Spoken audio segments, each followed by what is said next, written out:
Hello everyone, আসসালামু আলাইকুম। সবাই কেমন আছো? আশা করি সবাই ভালো আছো। আলহামদুলিল্লাহ, আমিও ভালো আছি। আজকে তোমাদের কাছে আমি নিয়ে এসেছি ছোট ইলিশ বা ঝাটকা ইলিশ, আপনারা যে যেটা বলেন, এই ছোট ইলিশের একটা রেসিপি নিয়ে।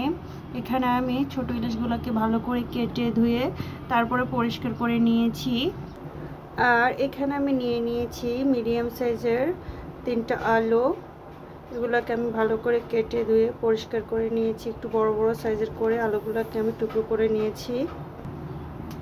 এখন আমি এই ছোট ইলিশগুলোকে ভাজার জন্য প্রথমে হলুদ আর লবণ মাখিয়ে নিব। এই তো আমি পরিমাণ মতো হলুদ আর লবণ দিয়ে দিলাম। এখন আমি এটা হাতে মাখিয়ে নিব। এই তো মাখিয়ে নেওয়া হয়ে গেছে। চুলাতে একটা প্যান বসিয়ে দিব। প্যানটা গরম হয়ে আসার পর দিয়ে দিব তেল। এখন তেলটা গরম হয়ে আসা পর্যন্ত অপেক্ষা করব। তেলটা গরম হয়ে আসার পরে আমি দিয়ে দিব হলুদ আর লবণ মাখানো ছোট ইলিশগুলা। এই তো ছোট মাছগুলো আমি দিয়ে দিলাম, ছোট ইলিশগুলা। এখন আমি এটাকে হালকা একটু ভেজে নেব, বেশি ভাজবো না। এই তো মাছের এক পাশটা ভাজা হয়ে গেছে। এখন আমি মাছটাকে উল্টিয়ে দিলাম। এই তো মাছগুলো ভাজা হয়ে গেছে। এখন আমি মাছটা তুলে নেব। এই তো ভাজা মাছটা আমি তুলে নিলাম। এখন আমি মাছ ভাজা তেলের মধ্যে দিয়ে দিব কেটে রাখা আলুগুলা। আলুটাকে আমি মিডিয়াম হিটে তেলের মধ্যে কিছুক্ষণ ভেজে নিব। অল্প কিছুক্ষণ ভেজে আমি আলুগুলাকে একটু নেড়ে ছেড়ে উল্টে দিলাম। এখন আমি এটাকে আরও কিছুক্ষণ ভেজে নিব, তারপর এটাকে উঠিয়ে নিব।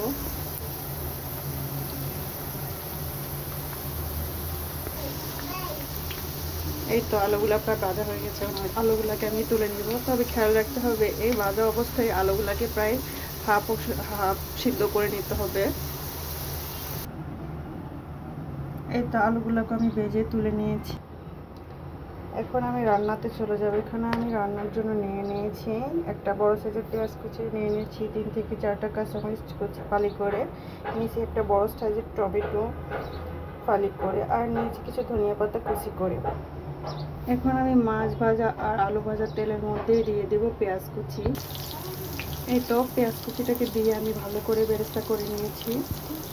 দেখুন, এখন এই পর্যায়ে আমি দিয়ে দেব রসুন বাটা। এখানে আমি 1 চা চামচের মতো রসুন বাটা দিয়েছি। এখন আমি এটাকে নেড়ে চেড়ে ভালো করে ভেজে নিব। এই তো রসুনটাকে আমি নেড়ে চেড়ে কিছুক্ষণ ভেজে নিয়েছি। এখন এই পর্যায়ে আমি দিয়ে দিব গুঁড়া মশলা।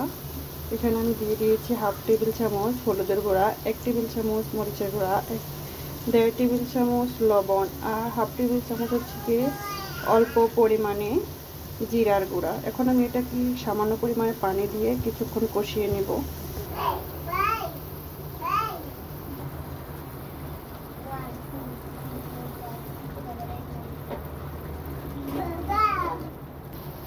এই তো আমি মশলাটাকে নেড়ে ছেড়ে মিশিয়ে নিলাম। এখন আমি এটা কিছুক্ষণ কষিয়ে নেব। এই তো কিছুক্ষণ কষিয়ে নেওয়ার পর এখন এই পর্যায়ে আমি আরও একটু পরিমাণে পানি অ্যাড করব। পানিটা দিয়ে দিলাম। এখন আমি এটাকে নেড়েছে আর কিছুক্ষণ কষিয়ে নেব। এই তো আমার মশলাটা কষানো হয়ে গেছে। এখন এই পর্যায়ে আমি অ্যাড করব টমেটো। এখন টমেটোটাকে আমি কিছুক্ষণ নেড়ে ছেড়ে এই মশলাটার সাথে কষিয়ে নেব।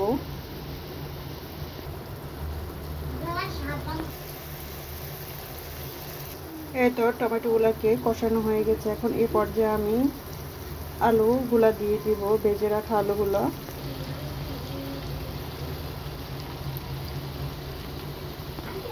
এখন আলুটাকে আমি ভালো করে নেড়ে ছেড়ে মশলার সাথে কষিয়ে নেব। এই তো আমি ঢাকনা দিয়ে প্রায় 1 থেকে 1.5 মিনিটের মতো আলু আর টমেটোগুলোকে মশলার মধ্যে কষিয়ে নেব। এই তো প্রায় 1 থেকে 1.5 মিনিট পর আমি ঢাকনা তুলে এখন আলু আর টমেটোগুলোকে একটু নেড়ে ছেড়ে দিব। এই তো আমি টমেটো আর আলুগুলোকে নেড়ে ছেড়ে দিলাম। এখন আমি এটার মধ্যে অ্যাড করব গরম পানি। এই তো ঝোলের জন্য আমি গরম পানি দিয়ে দিচ্ছি। এখন আমি এটাকে নেড়ে ছেড়ে দিব। নেড়ে ছেড়ে দিয়েছি, এখন দেখতেছি যে পানিটা ফুটে গেছে। আর এই পর্যায়ে আমি ভেজে রাখা মাছগুলো এখানে দিয়ে দিব। এই তো মাছগুলোকে আমি দিয়ে দিলাম। এখন আমি এটাকে ঢেকে দিব আর কিছুক্ষণ রান্না করে নেব, প্রায় 10 থেকে 15 মিনিটের মতো। এখন ঢাকনাটা তুলে আমি এটাকে চেক করে নেব। এই তো আমার আজকের ছোট ইলিশ দিয়ে বা ঝাটকা মাছ দিয়ে আলুর ঝোল হয়ে গেছে দেখুন। এখন আমি এখানে কাঁচামরিচ কাটা দিয়ে দিব। এখন এটাকে আরও 2 মিনিটের মতো রান্না করে নিব। এই তো আমার রান্না প্রায় হয়ে গেছে। এখন আমি ধনিয়া পাতা কুচি দিয়ে তরকারিটা উঠিয়ে নিব।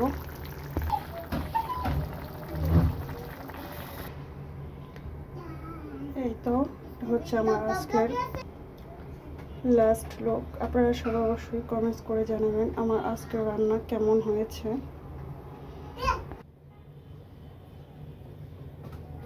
এই তো আমার আজকের ছোট ইলিশ দিয়ে টমেটো আলুর ঝোল। এতক্ষণ থেকে আমার ভিডিওটা দেখার জন্য সকলকে ধন্যবাদ।